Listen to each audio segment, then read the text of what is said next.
patterns, everything in the world comes directly from the one, from the mind of God. And then to be able to actually discern the different qualities and functions of things in the manifest world, including things like the different spiritual beings that everyone is connected to all the time, and to become conscious of those and how they affect us, there would be teachings hidden within geometric glyphs. Because again, the geometric glyph holds pure pattern information. It's a packed thought form from the mind of God of a pure pattern. So the tree of life holds a tremendous amount of embedded information.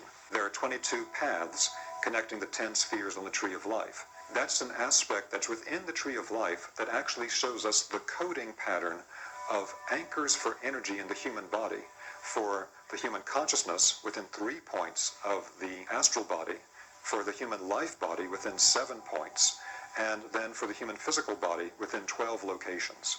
Just as in Chinese medicine, it's described there are 12 primary meridians. So these numbers are related to functions and the pattern from the mind of God. A huge amount is embedded in these, and different teachers can focus on completely different things from the same pattern, because it's holographic. It's like a jewel, and different facets have all these different things. So if we take a look at what we're looking at tonight, there's another pattern that's laid within the tree of life, which is that it has 3 different pillars inside of it. Now the 3 pillars have an interesting quality to them. On the left and the right hand pillars, which are sometimes referred to in the West as the pillars of mercy and severity, they don't go all the way up or all the way down. The only one that goes all the way up and all the way down is the central, or the middle pillar. And this is related to a very deep teaching of how to discern 3 different types of spiritual forces, or actually 3 different types of spiritual beings in the classical tradition. Now, unfortunately, this idea of discerning 3 different types of spiritual beings was primarily lost over time, so that in most external Western churches today, it's not taught anymore, unfortunately, because it was in the original tradition. And instead, things are presented only as like, there's the good spiritual beings and the bad spiritual beings. Well, the problem is, as we are created from the Godhead, the first movement from the one is into the 2. It's like the first split of the egg in the mother's womb to be the 2 different parts that will then split to become the full manifest human being. So that split into 2 is actually taking the unified aspect of the Godhead, the one, and moving into 2 opposite polarities. In the Indian tradition, they talk about this being Shiva and Shakti, these archetypal yin and yang, masculine and feminine aspects.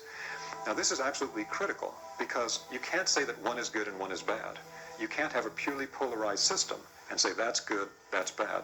If we have male and female, which one's good and which one's bad? But this type of thinking infects everything in the Western world today, like our politics. Well, if this side is right, that side must be wrong, sort of thing. Everything is brought into this polarized dichotomy. But the original understanding was much different. If we study classical teachings like in Tibetan Buddhism, they talk about, the path of development is not to one extreme or another. It's the middle way. It's that central path, holding a balance between 2 different extremes. And so the same thing is true on the tree of life. We have a middle path, just like the Tibetans talk about, and then things can go off balance to one extreme or another. Do you want to be too hot or too cold? You don't want either, you want to be in the middle. But this applies to everything within spiritual development. So again, we could talk a lot about this, but I want to give you the direct application of it now as a building block toward the overall concept of Rosicrucian initiation. So one of the things that needs to be discerned with this concept of the Godhead creating the world and the different levels of manifest being that are referred to in the classical text is that there are beings that connect to the middle pillar. They go all the way up and all the way down. That means they connect to the highest levels of the Godhead, and they also connect all the way down to the level of the manifest creation. In the Western tradition, within esoteric Christianity, this connected to the Christ or Christic beings, or within the monotheistic traditions of Judaism, Christianity, and Islam, they refer to them as Michaelic beings, because Michael is considered to be the highest of the archangels. And so one of the names that is attributed to the term Michael is that the name Mikael means who is as God. And so that idea that Mikael holds the quality of the Godhead, but reduced and scaled where it can be interacted with at an archangelic level. The meaning of this is that when we hold to the middle way, perfect balance in all polarities in life, then we're on the path that takes us all the way. But through free will, through the mysteries that are described in the book of Genesis and in the Kabbalah and many other traditions, where through the exercise of free will, we can choose to go off to one direction or the other and get off balance. The same thing is true for certain types of higher spiritual beings who actually have the spiritual task of being somewhat polarized and pulling us one direction or another. Now, the way that this got confused for the modern Western tradition is that some of the terms used in ancient times got to be confused together so they could no longer differentiate their meaning, which leads to a lot of confusion. So toward one hand, toward the left-hand pillar, you have spiritual beings that don't understand or really care for the physical world. The physical world is something that seems like a place of suffering. And many of the ancient traditions of the world were heavily influenced by these beings, with teachings of the physical world being an illusion, of the physical world being a place of suffering, get off the cycle of karma and reincarnation, etc. In the Western world, it was understood that these spiritual beings are advanced spiritual beings, more advanced than human beings. And they also have tremendous spiritual light. When one encounters them, one does not encounter a being of darkness. One encounters a being of tremendous light. And so the name given to the leader of this particular spiritual group was Lucifer, and these are Luciferic beings. Now, in most traditions today, this is completely confused because the term Lucifer is completely mixed up with the term Ha-Satan, or Satan, which is a dark being. And so all differentiation is lost. Again, this is a very deep topic, talking about the consciousness and activities of these beings, and it's made doubly difficult because there's so much baggage attached to the names today that are not part of the original tradition. But the basic idea here is that to one side, you can go, even with any human being, toward a type of spiritual development where you really focus on spirit, but your physical life goes straight to hell. You know, you're not able to pay the bills, and your relationships with people suffer, and you're not taking care of business, and your life's not going that well, but you're really focused on spirit all the time, but not grounded. Now that can also lead, unfortunately, to forms of spirituality that are illusory or hallucinogenic, so that the things that are being perceived and worked with are not really real, or they're distorted through our lens in a particular way that's really not helpful. And so this is connected to what classically is referred to as the Luciferic extreme. Now, on the other hand, as you might imagine, it's the exact opposite polarity.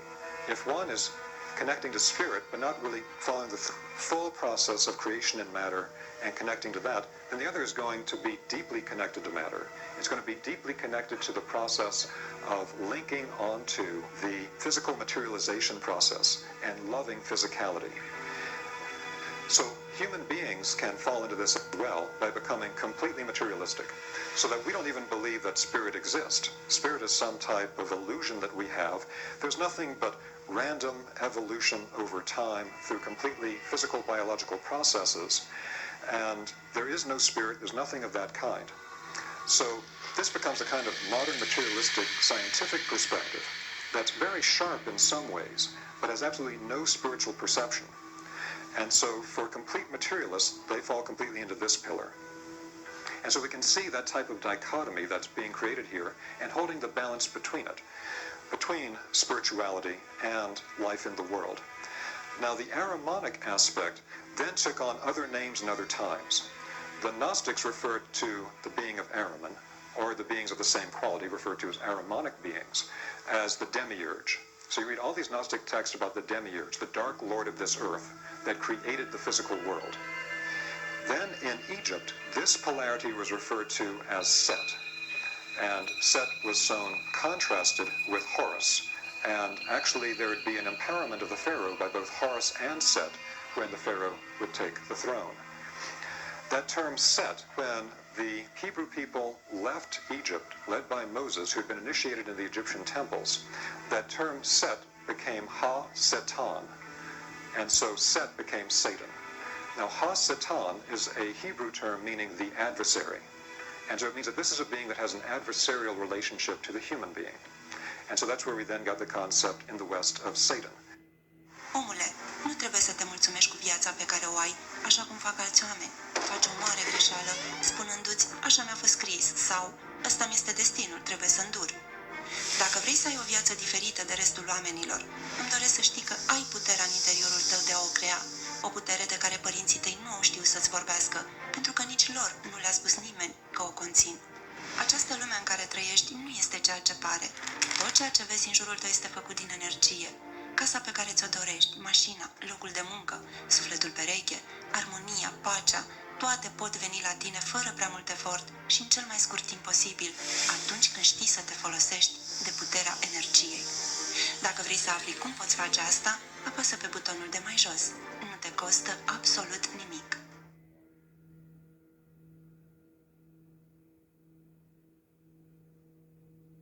Cosmetic Plant, producător român de cosmetice din Cluj, are în portofoliu o gamă de produse cu o formă revoluționară de acid hialuronic, și anume Gamma Fusion 4D. Ce face să fie specială această gamă? Tocmai acest 4D, deoarece această gamă are în compoziție o combinație de 4 tipuri de acid hialuronic cu mase moleculare diferite, care formează o rețea tridimensională ce se întinde atât în epidermă cât și în dermă, deci și în straturile profunde ale pielii, de unde și performanțele sale net superioare produselor tradiționale cu acid hialuronic. Fiecare tip de acid hialuronic din cele 4 acționează asupra unui strat specific. Again, this is a dark type of being, very different from the luciferic beings as beings of light. Now, this idea of holding the balance between these two types of beings is something that plays out in everyday life. And it's a constant dynamic process for every human being. If we were to strip away the veil, we would see that these invisible luciferic and aromatic beings are influencing our consciousness at all times to go to one direction or the other, just as the beneficial beings are also connecting with us. And in the ancient temple science, it was understood that our connection to these beings was purely through resonance. When we think in a particular manner, when we feel in a particular manner, all of our thoughts, all of our feelings, all of our internal states have an energetic quality to them, and they will resonate like an antenna with qualities of the exact same type in the other worlds. So if we have a very negative materialistic thought, that will resonate us with the more aromatic beings. If we get a type of emotional striving to have only ecstatic process in our life and is completely spiritual without ever having to do the dishes or wash the car, then that will connect us more to the luciferic types of beings. And then, of course, things that are more of a grounded nature to the central pillar. And that's, again, a direct depiction of 3 different types of spiritual beings that one interacts with. Now, the problem that can come with this is that when it's stripped away from the original initiation, very straightforward context, then people can get very worked up about hindering beings and have very sensationalistic reactions to them. But it's something like if you were to be told that you have 10 billion germs on your skin right now, and you do, you have billions of germs in your skin right now, but if your biological landscape is healthy, it doesn't matter. You're going to be fine. So if you don't get all freaked out about it, it's just the way things are already working before you even knew about it. We're influenced by these types of beings all the time. We're like fish that live in an ocean that don't know there's any water. These beings are surrounding us all the time, and our boundaries are actually not solid. They move through us, our consciousness, our feeling life, all the time. So that's one of the first things that would be clarified on the Rosicrucian path, is understanding these different types of influences that we come into contact with all the time.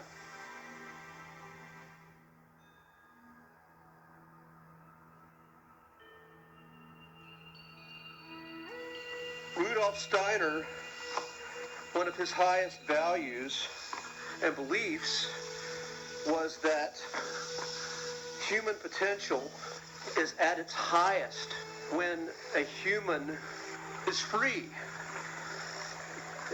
thinking, free to create, a free sovereign being. And Steiner was, you could say he was a Christian mystic. He uses the word Christ as the embodiment, as the ideal of this sovereign human spirit, where the human is co-creating with a higher energy. And Steiner identified 2 demonic forces that are essential for human development but are in opposition to the Christ spirit. One is Lucifer and the other is Ahriman, who I will be talking about today. And Ahriman is the spirit of materialism, of scientific reductionism, of worldly power, Ahriman is a being of darkness and density that wishes to harvest the souls of humanity to feed himself. So again, these darker beings are not interested in human sovereignty. Human sovereignty is contrary to their wills and how they're fed. So Ahriman feeds himself by separating humanity's lower energy centers from the higher centers. So he does this by creating the illusion and the belief that spirituality is not important, that spirituality is just a myth, and that the only thing that is real is the information that we gather through our five senses. Hence, this very dense, third-dimensional construct of being. Scientific reductionism essentially replaces religion in the Ahrimanic age. Science and materialism are our priests, essentially. These are the leaders, these are the authorities that we surrender to. And this is the world we're living in today. A world where people have no connection with their heart, no connection with their intuition. We look to the media, we look to scientists, we look to presidents to find the answers. And this is a world that Rudolf Steiner warned about in the 1800s, and we're living it right now. This is the age of Ahriman. And again, this is happening because humanity, the higher centers, the access to higher realms is cut off. We are in our first three chakras, and that is the reality that we're experiencing and giving credence to. Now, the ultimate vision of Ahriman is coming into this world, and that is AI. When humans merge with machines, as we are seeing in this transhumanist movement, then the machine can hijack the human psyche and cut off access to higher realms completely. They're going to essentially replace that. That's another characteristic, is Ahriman gives you very easy answers. Ahriman is going to give you the answers to which you seek, and humanity will not have to do any work in and of themselves to find the truth. And that's very appealing to people when they're suffering. Cauți o schimbare în viața ta? Retreat de evoluție interioară cu uz conștient de resurse ancestrale.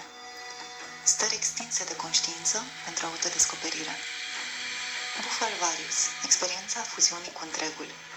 Și Cambo, vaccinul din jungla amazoniană. Îți oferim cele mai bune condiții pentru ca tu să ai posibilitatea de a te conecta cu tine însuți și de a te deschide către un viitor diferit, într-un spațiu sigur și acompaniat de o echipă de profesioniști.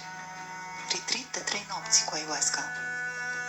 Pregătire înainte de sesiune din timpul nopții și integrare psihoterapeutică și conștientă după sesiune. Mâncare vegetariană sau vegană, pregătită cu grijă. Locuri limitate. Rezervă-ți locul. Suntem Inner Mastery. Suntem în 20 de țări și avem 15 ani de experiență. Peste 20.000 de participanți ne aprobă. Contactează-ne!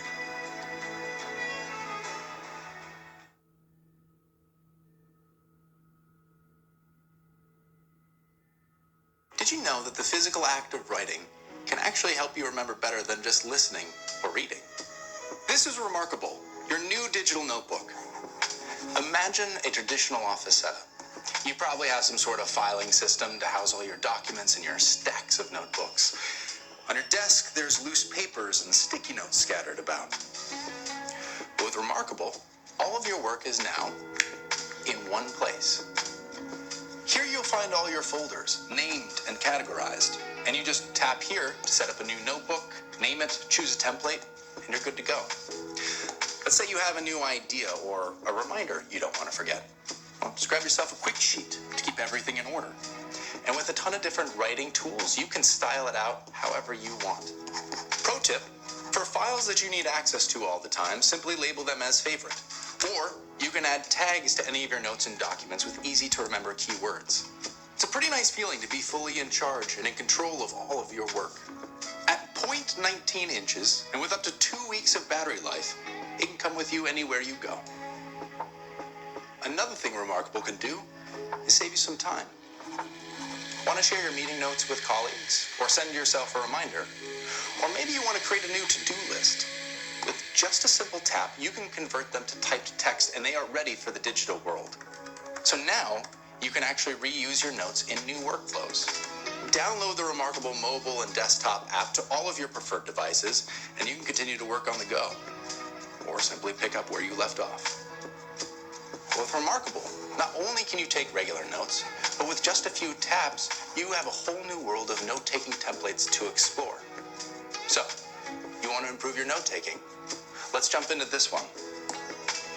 The Cornell method is a great way of taking really organized notes that are easy to review, be that your meeting notes, studying, or perhaps a more complex work task. In the main column, to the right, you'll put in your notes. Here, you can adjust them if you need more space.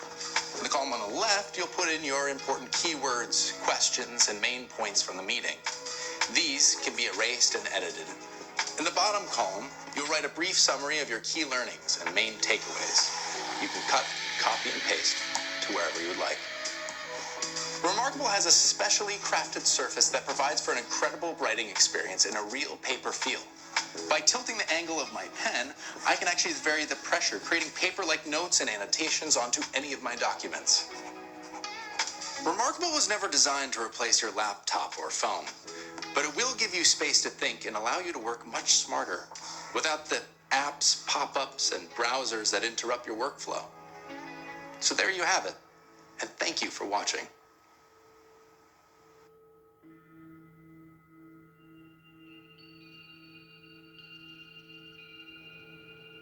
But again, this quest for understanding, this effort that the human soul goes through to understand what it is and its purpose and its truth, that is essential to the highest power and the highest expression of a human being. And again, Ahriman harvests you by giving you that easy answer and you accepting it, as opposed to taking the information that's offered from the material world and then doing your own research, building your own intuition, and integrating all of that and finding your own truth. So again, Ahriman and the Ahrimanic power structure is coming into play at its greatest expression in AI. If all of humanity surrenders to AI and allows a computer chip to direct their consciousness, you are surrendering your soul, you are surrendering your autonomy to Ahriman. And Steiner also predicted that Ahriman would take a body. And he is here. Ahriman is here, and he is influencing the world as we speak. I have a good idea of who he is.